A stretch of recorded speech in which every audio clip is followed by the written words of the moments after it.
கண்களை மூடி பக்தியோடு நாம் ஜெபிப்போமாக. ஆண்டவருடைய தோற்றமாற்ற விழா பல உண்மைகளை நமக்கு வெளிப்படுத்துகிறது. இவரே என் அன்பார்ந்த மைந்தர் என்கிற அங்கீகாரம். நாம் ஒவ்வொருவரும் கூட கடவுளுடைய அன்பு மகனாக மகளாக இருக்கிறோம். பிரியமானவர்களே,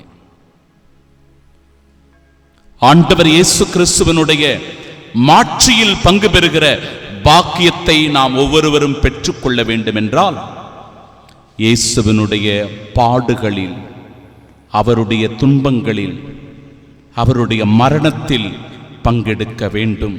அதாவது நாம் நம்முடைய அன்றாட வாழ்வில் சந்திக்கின்ற துன்பங்கள், இடர்பாடுகள், நெருக்கடிகள், வேதனைகளை ஆண்டவருடைய திருப்பாடுகளுக்கு ஒப்புக் கொடுத்து துணிவோடும் சவாலோடும் அவற்றை எதிர்கொள்ளுகிறவர்களாய் இருக்க வேண்டும். பிரியமானவர்களே, இதோ இந்த தோற்றமாற்ற விழாவில் நாம் எதை மாற்றிக்கொள்ள வேண்டும் என பிரியப்படுகிறோம்? நம் உள்ளம் எதை நோக்கி மாறுபட துடிக்கிறது? நமக்கு இருக்கிற தீய பழக்கங்கள் என்ன? நமக்கு இருக்கின்ற தேவையில்லாத நம் வாழ்க்கைக்கு இழுக்கை தேடி தருகின்ற எந்த செயலை நாம் விட்டுவிட வேண்டும்? ஆண்டவருக்கு உகந்த ஒரு வாழ்க்கையை நான் வாழ்கிறேனா? ஆண்டவர் என்னை குறித்து மகிழ்ச்சி அடைகிறாரா, அல்லது என்னை குறித்து அவருடைய இதயம் துயரப்படுகிறதா? சிந்தித்து பார்ப்போம், மனம் மாறுவோம். ஆண்டவருக்கு உகந்த மகனாக மகளாக வாழ்ந்து இறை ஆசீரை பெற்று அவரின் சாட்சியாக இருப்போம். ஆமென்.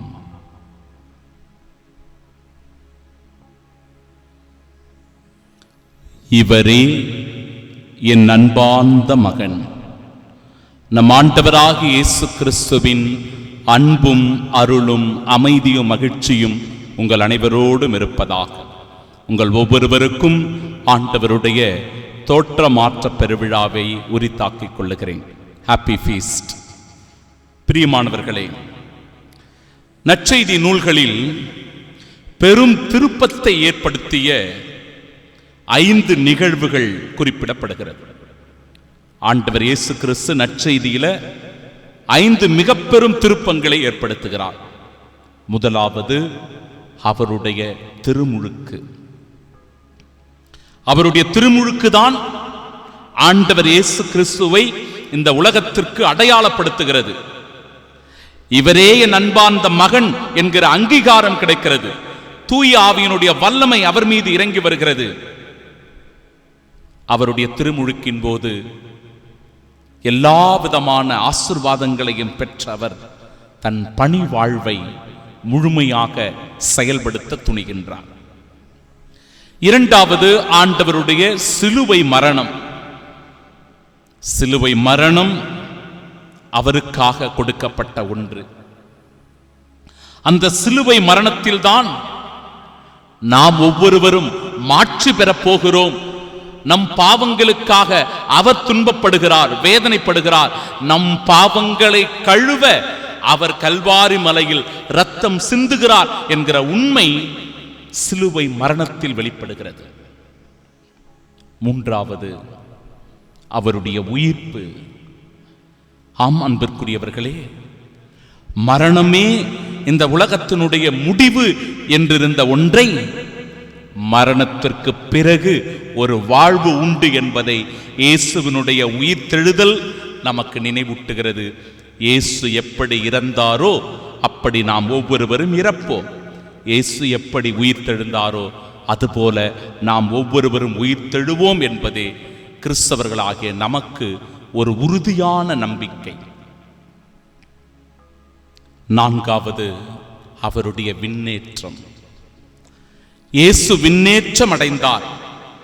நாமும் கூட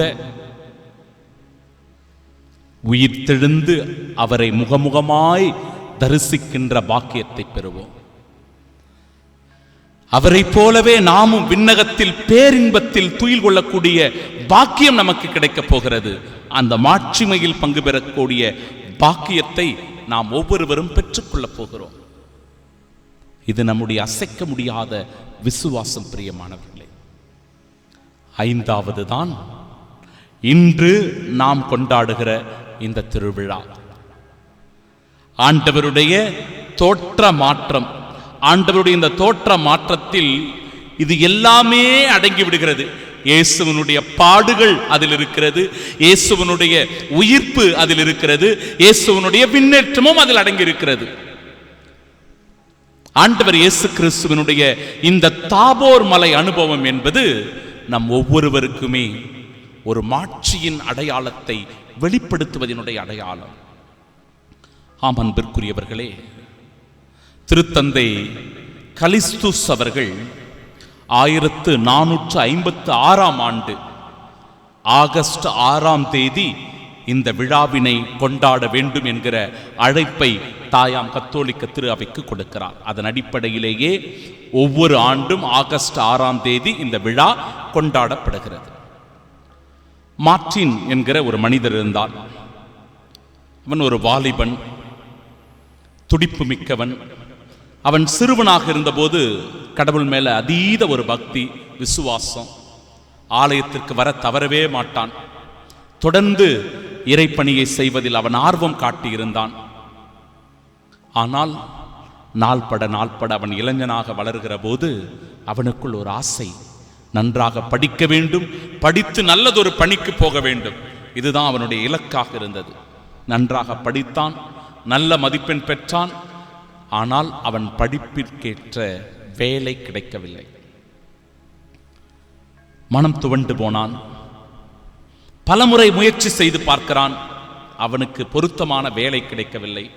மனமுடைந்து போனவன் என்ன செய்வது என்று தெரியாமல் நம்பிக்கை இழந்தவனாக, வாழ்க்கை பிடிக்காதவனாக, குடி போதை பழக்க வழக்கங்களுக்கு அடிமையாகி ஊர் சுற்ற ஆரம்பித்தான்.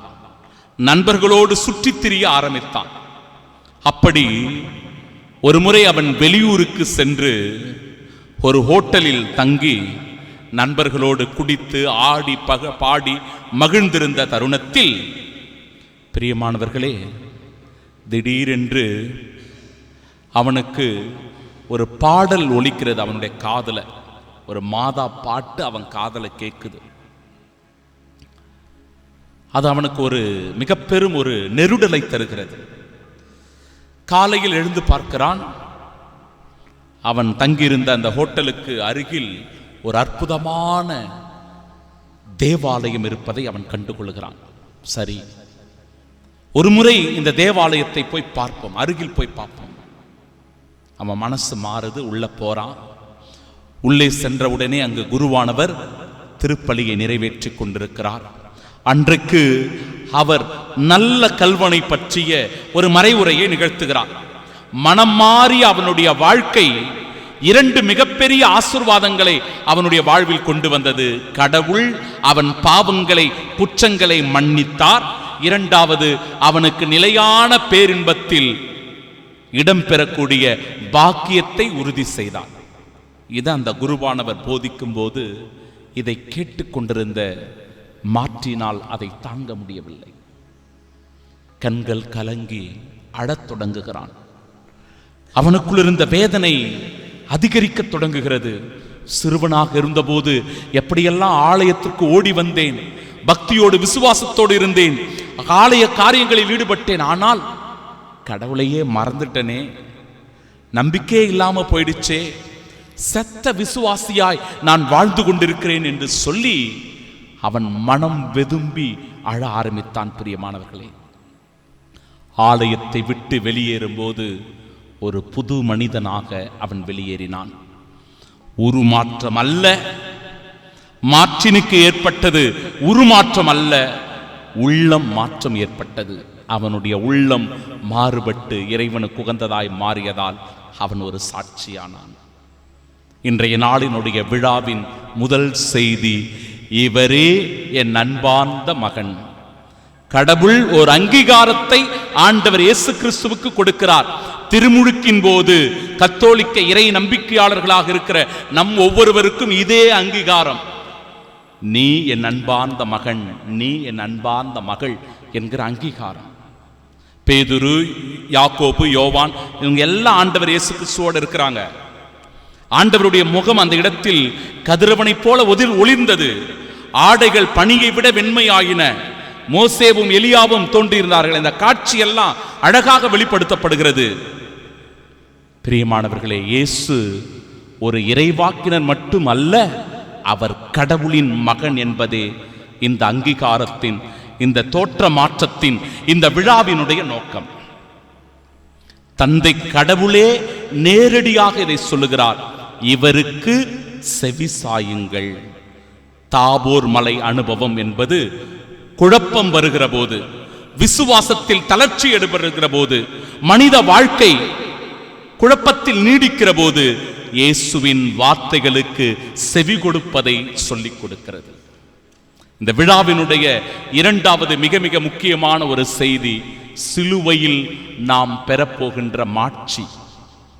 இயேசுவினுடைய துன்பம், மரணம் இவற்றின் வழியாகத்தான் இறை மாட்சியானது வெளிப்படுத்தப்படுகிறது. ஒரு காட்சி வெளிப்படுத்தப்படுகிறது, தாபோர் மலை காட்சி. இது ஒரு காட்சி தான், ஆனால் நிஜம் என்பது வேறு. நிஜம் என்பது கல்வாரி. கல்வாரியே நிஜம். மனித வாழ்க்கையில் கூட துன்பங்கள், நெருக்கடிகள், இன்னல்கள், இடையூறுகள், வேதனைகள், பாடுகள் எல்லாம் உண்டு. ரோமையருக்கு எழுதிய திருமடல் 8வது அதிகாரம் 18வது இறைவார்த்தை சொல்லுகிறது, இக்காலத்தில் நாம் படும் துன்பங்கள் எதிர்காலத்தில் நமக்காக வெளிப்பட போகிற மாட்சியோடு ஒப்பிடத்தக்கவை என நான் எண்ணுகிறேன் என்று சொல்லுகிறார். ஒப்பிட தகுதியற்றவை என நான் எண்ணுகிறேன் என்று ஆண்டவர் சொல்லுகிறார். நாம் படுற துன்பமெல்லாம் நாளைக்கு நாம் அடைய போகிற மாட்சியோடு நிச்சயமாக ஒப்பிட தகுதியற்றவை. பிரியமானவர்களே, அவ்வளவு பெரிய மாட்சி நமக்கு வெளிப்படுத்தப்பட போகிறது. அதை நாம் அடைய போகிறோம். எனவே துன்பங்களையும் பாடுகளையும் ஏற்றுக்கொள்ளுகிற மனப்பக்குவம் நமக்கு வேணும். இங்கேயே கூடாரம் அமைத்துக் கொண்டு இருந்து விடலாம் என்கிற நோக்கம் அல்ல, கல்வாரிக்கு போகலாம் என்கிற அழைப்பை ஆண்டவர் தன் சீடர்களுக்கு தருகிறார். மூன்றாவது செய்தி, எலியாவும் மோசேயும். நம்முடைய விண்ணக வாழ்வை ஆண்டவர் எலியா மோசேவினுடைய வெளிப்பாடுகளின் வழியாக உறுதி செய்கிறார். 2 கொரிந்தியருக்கு எழுதிய திருமடல் 4வது அதிகாரம் 17வது இறைவார்த்தை, நாம் அடையும் இன்னல்கள் மிக எளிதில் தாங்கக்கூடியவை, அவை சிறிது காலம்தான் நீடிக்கும், ஆனால் அவை ஈடு இணையற்ற மாட்சியை விளைவிக்கின்றன, அம்மாட்சி என்றென்றும் நிலைத்திருக்கும். திஸ்மா அப்படின்னா யாருன்னு கேள்விப்பட்டிருக்கிறீங்களா? திஸ்மா, திஸ்மா அப்படின்னா அந்த நல்ல கல்வனுடைய பெயர். ஆண்டவர் இயேசு சிலுவையில் தொங்கிக் கொண்டிருந்த போது 2 கல்வர்கள் இருந்தாங்கல்ல, அதுல நல்ல கல்வன், அவனுடைய பெயர் திஸ்மா. அவன் ஆண்டவரை நோக்கி அந்த இடத்தில் செபிக்கிறான், இல்ல கடவுளை நோக்கி மன்றாடுறான். நாம் பெறுவது நம் செயல்களுக்கு ஏற்ற தண்டனையே, இவரோ எந்த குற்றமும் செய்யாதவர்.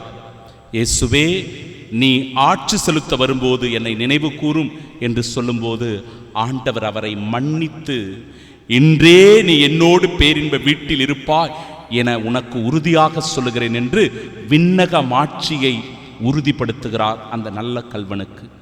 பிரியமானவர்களே, ஆண்டவர் அவனுடைய பாவத்தை ஏற்றுக்கொண்டார். மனம் மாற விரும்புகிற நாமும் கூட நம்முடைய பாவங்களை ஆண்டவருக்கு ஒப்பு கொடுக்க தயாராக இருக்கிறோமா? சிந்திப்போம். இயேசுவினுடைய இறை தன்மையை முழுமையாக நம்பினான் அந்த நல்ல கல்வன். இந்த இடத்திலே இந்த திருப்பலியில் பங்கெடுக்கிற, இந்த இறை வார்த்தையை கேட்டுக்கொண்டிருக்கிற சகோதரனே, சகோதரியே, ஆண்டவர் இயேசு என் பாவங்களை கழுவி என்னை மன்னிப்பார் என்று நீ நம்புகிறாயா? சிந்தித்துப்பார். மூன்றாவது, கடைசி நேரத்திலும் கூட மன்னித்து பேரின்ப வீட்டில் பங்கு பெறுகிற பாக்கியம். இந்த நேரம், இந்த நொடி பொழுது உன் வாழ்க்கை மாறினால் இந்த தோற்ற மாற்ற பெருவிழா ஒரு ஆசீர்வாதத்தின் விழா, ஒரு சாட்சியத்தின் விழா. எல்லாம் வல்ல இறைவன் தந்தை, மகன், தூய ஆவியானவர் நம்மை ஆசீர்வதிப்பாராக. ஆமென்.